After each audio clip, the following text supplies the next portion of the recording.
Story of a teenager who miraculously survived what could have been a fatal bullet wound. Santa Fe student Shubert was grazed by one of the bullets fired. Not only survived, was back home on his parents' porch to talk about it.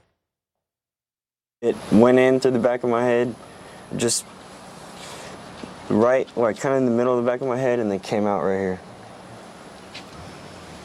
What did doctors tell you about that injury? They told me that this was the perfect scenario for getting hit in the head, and that if it would have done anything else than what it did, that I could be paralyzed. I feel lucky to be here, and I just wish this didn't happen. It shouldn't happen to anybody in that school. Nobody deserves that. It's incredible. Right now, I'm joined by Lana Hall, who's an emergency room nurse who was one of the first to treat the wounded today, as well as Dr. Safi Madain. Lana, can you just walk us through what happened today, your experiences? Because I understand 8 people came through your medical center doors after the shooting.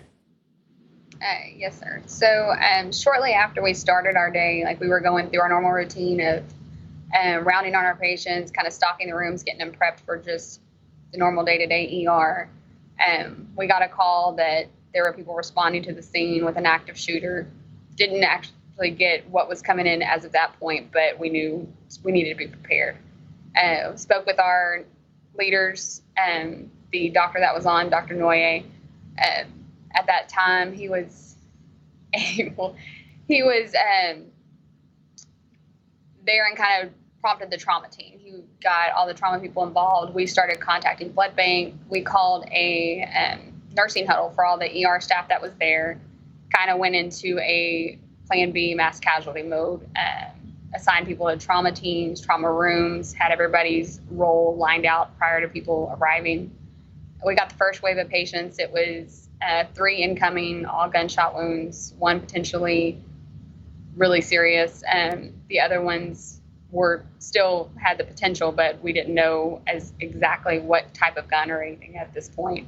When they arrived, the trauma surgeon, Dr. Welsh, and I kind of assessed the people as they were coming through the ambulance bay and delegated where they needed to go, which team needed to see them, which one was the most appropriate, and just let the teams take it from there.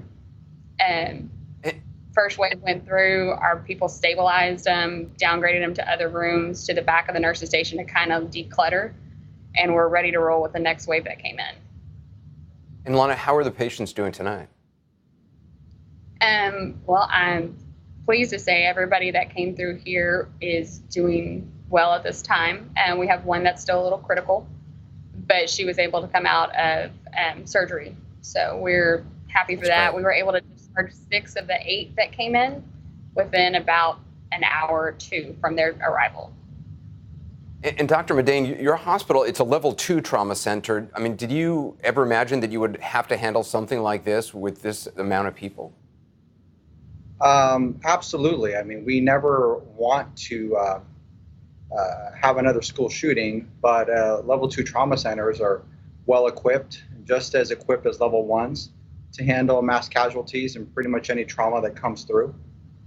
So we were prepared. We've been preparing for something like this for quite a while. We actually had a drill last week, and the incredible staff at Clear Lake Regional, the nurses, the techs, lab, radiology were all part of those drills every time. The incredible providers with Envision Healthcare were part of those drills. And unfortunately today we had to do it, but everything ran as planned. And Lana, I mean, how are your colleagues holding up after everything today? I mean, it's one thing to do this drill, and thankfully you did do these drills, but to actually see these folks and to see these kids. And my colleagues today were impressive. They were the most professional, calm in the state of chaos that was brought in. It could have been potentially a lot worse. Thankfully, it wasn't that came to us.